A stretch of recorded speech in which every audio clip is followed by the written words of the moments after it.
Welcome to the TheraFace Pro How-To series. In this video, you'll see how to use the cleansing ring. The cleansing ring helps remove facial buildup of dirt, oil, and debris. Plus, add in percussive-based cleansing for an enhanced cleansing experience.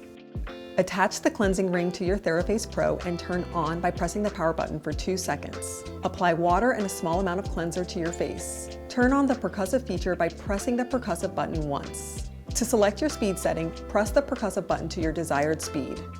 Then start at the center of your chin and make small circular movements along the jawline and then across the cheek, moving upwards towards the temple.